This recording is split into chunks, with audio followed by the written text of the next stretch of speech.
अस्सलामुअलैकुम नाज़रीन।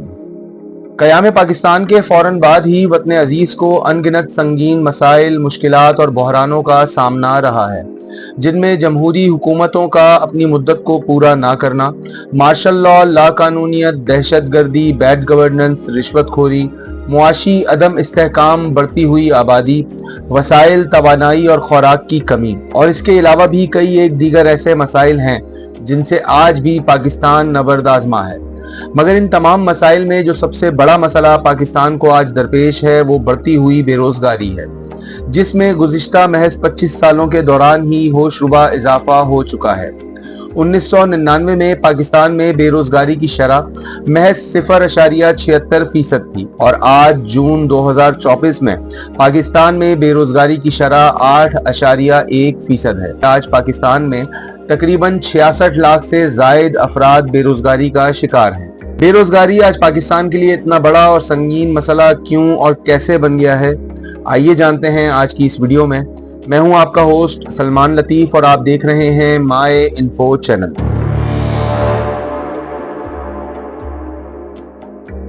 बेशक बेरोजगारी महज पाकिस्तान ही का नहीं बल्कि पूरी दुनिया का मसला है और वर्ल्ड डेटा इन्फो की मुरतब करदा रिपोर्ट के मुताबिक आज पाकिस्तान बेरोजगारी की फहरिस्त में 25वें नंबर पर आता है, जबकि दुनिया में कई एक ऐसे तरक्की याफ्ता ममालिक भी हैं जिनमें बेरोजगारी की शरह पाकिस्तान के मुकाबले में कहीं ज्यादा है, जैसे कि स्पेन, ग्रीस, तुर्की, Sweden, Italy, France, Finland, Argentina, पुर्तगाल और मिस्र वगैरह।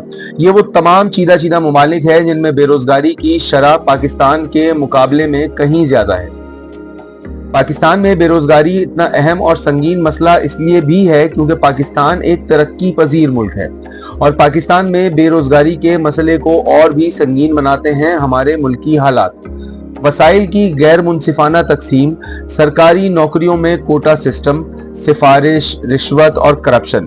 पाकिस्तान में 62.24% की बुलंद तरीन शरह ख्वानदगी, गैर मयारी तालीमी निज़ाम, हुकूमत की तालीमी शोबे में अदम दिलचस्पी, हुनरमंद अफराद की कमी, नामवाफिक मुआशी पॉलिसियाँ, गैर मुस्तहकम कारोबारी माहौल और गुर्बत के अलावा भी कई दीगर ऐसी वजूहात हैं जो पाकिस्तान में बेरोजगारी के मसले को इंतहाई संगीन बना देती हैं। नाजरीन, बेरोजगारी नाउमीदी और बदहाली का बायस बन जाती है। आज पाकिस्तान में 35%, तकरीबन 1/3 से जायद नौजवान बेरोजगारी का शिकार हैं। बेशुमार पढ़े लिखे डिग्री होल्डर नौजवानों को भी उनकी अहलियत के मुताबिक मुलाजमतें दस्तयाब नहीं हैं, जिसकी वजह से ये नौजवान मायूसी का शिकार होकर या तो नशे की लत में पड़ जाते हैं या मुआशी बदहाली से परेशान होकर जराइम का रास्ता इख्तियार कर लेते हैं। सरकारी नौकरियों के हालात का अंदाजा आप सिर्फ इस एक बात से लगा लीजिए कि गुज़िश्ता साल पंजाब के अखबारात में इस्लामाबाद में सुप्रीम कोर्ट के लिए चपरासी की एक नौकरी का इश्तिहार शाया किया गया था, जिसके जवाब में सिर्फ पंजाब भर ही से 1.5 लाख से जायद अफराद ने इस नौकरी के लिए अप्लाई किया था। हैरत की बात तो यह है कि इन नौकरी की दरखास्तों में ऐसे हजारों नौजवानों की दरखास्तें भी शामिल थीं जिनकी सीवी पर उनकी तालीमी काबिलियत, ग्रेजुएशन, पोस्ट ग्रेजुएशन या मास्टर्स की डिग्री लिखी हुई थी।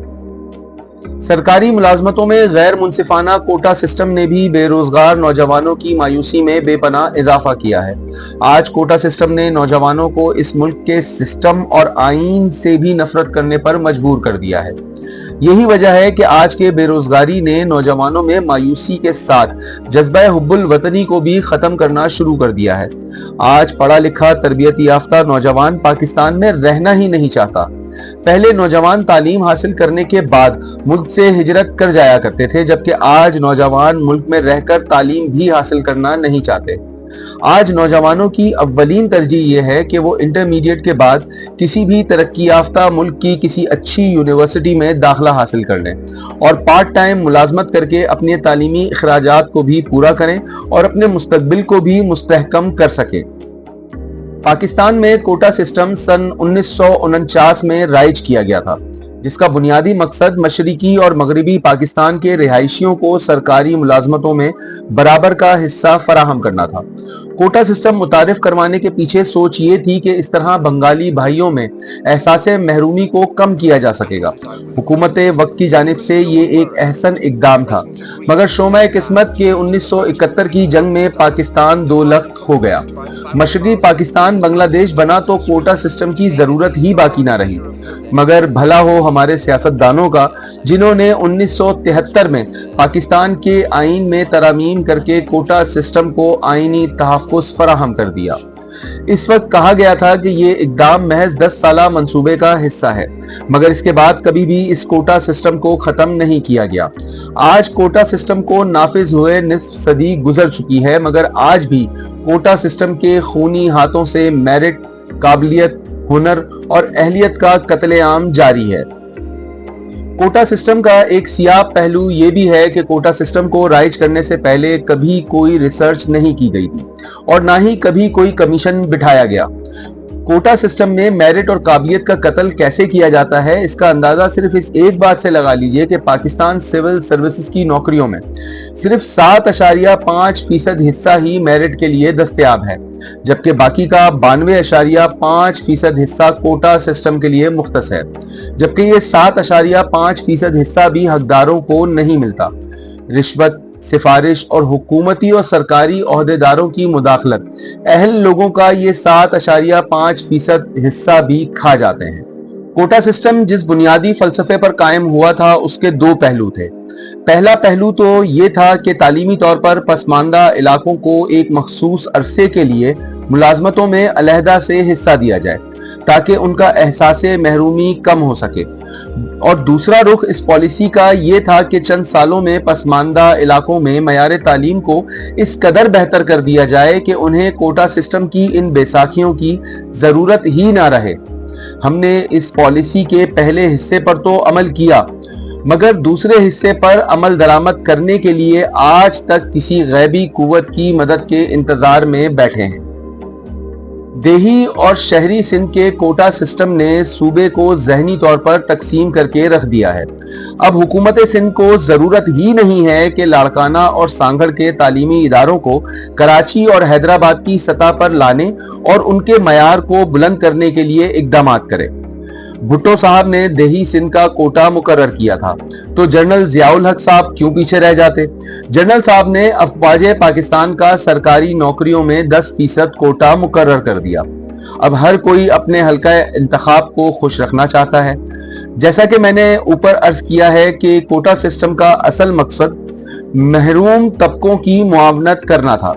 अब क्या अफवाज पाकिस्तान महरूम तबके से ताल्लुक रखती है? जवाब मैं आपकी स्वाबदीद पर छोड़ता हूं। और मजे की बात यह भी है कि फौजी अफसर सिविल मुलाजमतों में अपने महकमाना इम्तिहान के जरिए आते हैं, वो CSS के मुकाबले के इम्तिहान में बैठते ही नहीं हैं। दूसरे लफ्जों में वो सिविल सर्विसेज में उब्बी दरवाजे या चोर दरवाजे से दाखिल होते हैं। कोटा सिस्टम का वाज़े नुकसान ये हुआ है कि पढ़े लिखे, काबिल और अहलियत के हामिल नौजवान अब सरकारी मुलाजमतों के इम्तिहान के मुकाबले में बैठने के बजाय बैरून मुल्क जाने को या प्राइवेट सेक्टर में मुलाजमत इख्तियार करने को तरजीह देते हैं। यही वजह है कि पाकिस्तान की ब्यूरोक्रेसी की क्वालिटी में तेजी से गिरावट आ रही है। आज हमारी ब्यूरोक्रेसी की कमजोर होने के पीछे सबसे बड़ी वजह कोटा सिस्टम की है। आज पाकिस्तान एशियाई ममालिक का मर्दे बीमार बन चुका है। यहाँ ये बात भी काबिले जिक्र है कि हमारे हमसाया मुल्क हिंदुस्तान में मरकजी मुलाजमतों में कोई सूबाई कोटा सिस्टम सिरे से मौजूद ही नहीं है। वहाँ मुलाजमतों का कुछ हिस्सा निचली जातों मसलन अछूत, शूद्र और दलितों के लिए मुख्तस किया जरूर जाता है, मगर बेशतर मुलाजमतें सिर्फ और सिर्फ मेरिट पर ही दी जाती हैं, जिसका नतीजा ये निकला कि आज हिंदुस्तान की ब्यूरोक्रेसी और ब्यूरोक्रेट्स की सलाहियत और तालीमी काबिलियत पाकिस्तानी हम मनसबों से कहीं बेहतर है। आज से 40-50 साल कबल हमारे ब्यूरोक्रेट्स अगर उनसे बेहतर नहीं थे तो कम से कम हम पल्ला जरूर थे। लेकिन इस सितम ज़रीफी का क्या किया जाए कि आज हम अपनी हालत के जिम्मेदार खुद हैं। अब सवाल ये पैदा होता है कि कोटा सिस्टम की इस दलदल से निकला कैसे जाए। मेरी नाकिस राय के मुताबिक इस मसले के हल के लिए मंदरजा झेल तजावीज़ पर गौर किया जाना चाहिए। अव्वल तमाम मरकजी मुलाजमतों का 80% ओपन मेरिट के जरिए दिया जाए। इससे उम्मीदवारों में सेहतमंद मुकाबले का रुझान बढ़ेगा, बेहतर लोग ब्यूरोक्रेसी में आएंगे, हमारा तर्ज हुकूमत बेहतरी की जानिब गामजन होगा। और दोम ये कि अफवाज पाकिस्तान का 10% कोटा खत्म कर दिया जाए। ये जनरल जियाउल हक की बाकियात में से है। अलबत्ता फौजी अफसर अगर CSS का इम्तिहान देना चाहें तो उन्हें उसकी मुकम्मल आज़ादी होनी चाहिए। सोम ये कि बाकी मानदा 20% कोटे के जरिए देही सिंध, बलूचिस्तान और कबायली इलाकों को दिया जाना चाहिए, जिसमें आबादी के लिहाज से 10% हिस्सा देही सिंध का हो, 5% बलूचिस्तान और 5% दीगर कबायली इलाकों का। चौथे नंबर पर इस रियायत की मुद्दत को सिर्फ 10 साल के लिए होना चाहिए और इस दौरान देही सिंध, बलूचिस्तान और कबायली इलाकों में मयार तालीम को बुलंद करने पर पूरी तवज्जो मरकूज करनी चाहिए। हमें ईरान और बांग्लादेश जैसे दीगर ममालिक से सबक लेते हुए आबादी में इजाफे को भी मुनज़्ज़म करने की ज़रूरत है। ख़वातीन अफरादी कुव्वत में बाइख्तियार बनाना मुआशी तरक्की के लिए बेहद ज़रूरी है। हुकूमत को महंगाई को कम करने, करेंसी को मुस्तहकम करने, नौजवानों के लिए बेहतरीन तालीम और मुलाजमत की तरबियत फराहम करने के लिए इक़दामात करने की ज़रूरत है। इससे मज़ीद मौक़े पैदा करने और तनाव को कम करने में मदद मिलेगी। हुकूमत के पास आज इतनी रकम मौजूद ही नहीं है कि वो मुलाजमतें पैदा करने पर इस रकम को खर्च कर सके। फंड्स की कमी, सुस्त इक्तसादी तरक्की और बुनियादी ढांचे के मसाइल ने नई मुलाजमतें पैदा करना और भी मुश्किल बना दिया है। जैसे जैसे आबादी बढ़ती है, नौजवानों के लिए काम तलाश करने के इम्कानात मजीद कम तर होते चले जाते हैं। इससे मुलाजमतों के लिए मुकाबला बेहद सख्त हो जाता है और बहुत से नौजवान अच्छी मुलाजमतें तलाश करने के लिए जिद्दोजहद करते ही रहते हैं। मौजूदा मुआशी सूरत हाल लोगों को अपना कारोबार शुरू करने से भी रोकती है। नौकरियां पैदा करने के लिए स्टार्टअप की हौसला अफजाई और इनके लिए अच्छा माहौल फराहम करना अहम है। इख्तराई हल जैसे इकनॉमी पर तवज्जो मरकूज करना और स्टार्टअप्स को सपोर्ट करना बेरोजगारी से निमटने में मदद फराहम कर सकता है। नौजवानों के लिए अपनी मुलाजमत के इम्कानात को बेहतर बनाने के लिए तकनीकी महारतें अव्वलीन तरजीह होनी चाहिए। बेहतर तालीम और तरबियत के जरिए मुलाजमत की ज़रूरियात और महारतों के दरमियान अदम मुताबिकत को दूर करने की ज़रूरत है। एक और बड़ा मसला ये है कि बहुत से नौजवान अपने कारोबार शुरू करने के लिए कर्ज की रकम हासिल नहीं कर पाते, जिसकी वजह से नौजवानों के लिए कारोबारी बनना भी मुश्किल हो रहा है। पाकिस्तान की कुल आबादी का निस्फ से जायद हिस्सा नौजवानों पर मुश्तमिल है और इन नौजवानों में से भी निस्फ के पास नौकरियां मौजूद नहीं हैं। ये दुनिया में नौजवानों की बेरोजगारी की बुलंद तरीन शरहों में से एक है। इसकी एक बुनियादी वजह यह भी है कि पाकिस्तान में ज्यादातर लोग रस्मी तालीम नहीं रखते। महज 43% नौजवान ही मुनासिब तालीम याफ्ता हैं। इसकी वजह से बहुत से नौजवानों को ऐसी मुलाजमतें नहीं मिल पाती हैं जो उनकी महारतों और काबिलियत के मुताबिक हों। अच्छी तालीम और तरबियती प्रोग्रामों की कमी का मतलब ये भी है कि नौजवानों के पास वो महारतें ही नहीं हैं जिनकी उन्हें मुलाजमतों के लिए ज़रूरत है। ये मसला भी हमें तवील मुद्दती बेरोजगारी की तरफ ले जाता है, जहां लोगों को बामायनी काम नहीं मिल पाता। नाज़रीन, हमें उम्मीद है कि आपको हमारी ये वीडियो पसंद आई होगी। अगर इस वीडियो से आपकी मालूमात में इजाफा हुआ है तो हमारी वीडियोस को लाइक कीजिए और चैनल को सब्सक्राइब करके बेल के आइकन को भी दबा दें ताकि आने वाली वीडियोस की नोटिफिकेशंस आपको मिलती रहें। अल्लाह रब्बुल इज़्ज़त आप सबको अपनी हिफ्ज़ व अमान में महफूज और सलामत रखे। अल्लाह हाफ़िज़।